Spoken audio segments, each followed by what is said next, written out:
Welcome to Ishani videos दोस्तों। अब तैयार हो जाइए क्योंकि तुमसे तुम तक के आने वाले एपिसोड में ऐसा धमाका होने वाला है जिसे देखकर आप सबकी धड़कनें थम जाएंगी।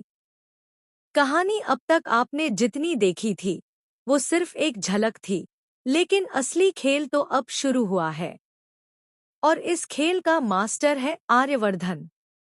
वही आर्यवर्धन जिसने हर किसी के सामने खुद को प्रूव करने की ठानी थी। कहानी की शुरुआत वहीं से होती है जब घर के आंगन में पूरा मोहल्ला जमा है। सबकी निगाहें अनु और विपिन की शादी पर टिकी हुई हैं। ढोल नगाड़े बज रहे हैं, लाइटों की चमक में हर कोई खुश दिखाई दे रहा है। पर इन खुशियों के पीछे एक ऐसा तूफान खड़ा है जो किसी को दिख नहीं रहा, और उस तूफान का नाम है सच। आर्यवर्धन ने सबके सामने वो चाल चली है जिसे देखकर हर किसी की आंखें फटी की फटी रह गईं। वो अपने हाथों में कुछ कागज लेकर आता है, एक ब्रोशर। लेकिन ये कोई आम ब्रोशर नहीं है। ये है उसकी बनाई हुई एक ऐसी चाल जिसमें उसने कुछ नए रूल्स लिख डाले हैं।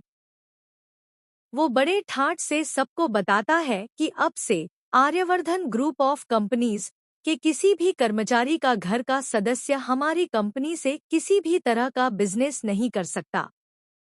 जैसे ही ये नियम सबके सामने आता है, पूरे मोहल्ले में सनसनी फैल जाती है। लोग आपस में खुसुर-फुसुर करने लगते हैं। अनु के चेहरे से रंग उड़ जाता है, पुष्पा के माथे पर पसीना आ जाता है और विपिन के पिता का चेहरा गुस्से से लाल हो उठता है।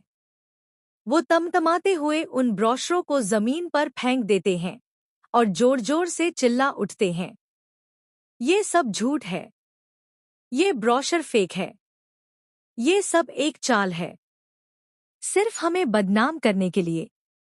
लेकिन असलियत क्या है? असलियत ये है कि ये ब्रोशर फेक ही था। आर्यवर्धन ने ये पूरा खेल सिर्फ और सिर्फ अनु के लिए रचा था। वो सबके सामने विपिन और उसके पिता का असली चेहरा लाना चाहता था। और दोस्तों, यही हुआ। अब यहाँ से कहानी में वो मोड़ आता है जो इस पूरे ट्रैक को नया मोड़ देने वाला है। जैसे ही ये बात सामने आती है कि शादी दरअसल पैसों और बिजनेस के लिए तय की गई थी, अनु का दिल पूरी तरह से टूट जाता है। पुष्पा गिड़गिड़ाती है, रोती है, हाथ जोड़कर विपिन के पिता के पैरों में गिरती है। भाई साहब, कृपा करके ये शादी मत तोड़िए। हमारी इज्जत पूरे मोहल्ले के सामने दांव पर लगी है।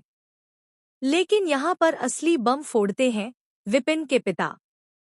वो हंसते हुए कहते हैं, देखिए, मैं साफ साफ कहता हूँ, ये शादी मैंने सिर्फ इसलिए तय की थी ताकि हमें आर्यवर्धन ग्रुप ऑफ कंपनीज के साथ बिजनेस करने का मौका मिल सके।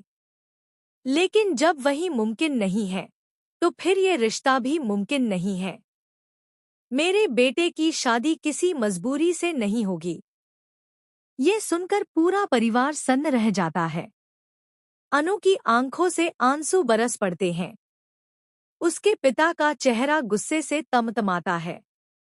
वो कहते हैं, कम से कम आज सच्चाई सामने आ गई। तुम्हारा असली चेहरा सबने देख लिया। आर्यवर्धन ये सब खड़ा देखता है। उसके चेहरे पर एक हल्की सी मुस्कान आ जाती है। उसने वही किया जो वो चाहता था, सच को सबके सामने लाना। लेकिन कहानी यहाँ खत्म नहीं होती, क्योंकि अब शुरू होता है असली खेल, जन्माष्टमी स्पेशल एपिसोड। पूरे मोहल्ले में तैयारी जोर शोर से चल रही है। में अब आ गया है सबसे बड़ा श्री कृष्ण के जन्म की आहट हर तरफ गूंज रही है, जो न सिर्फ कहानी की दिशा बदल देगा बल्कि किरदारों के हंसी खुशी और सच्चाई भी सबके सामने लाकर रख देगा। लेकिन इन सबके बीच दरअसल ऐसी परछाई आने वाले एपिसोड में आप देखेंगे कि अब तक शांत और समझदार दिखने वाली रजनी का असली चेहरा सामने आएगा।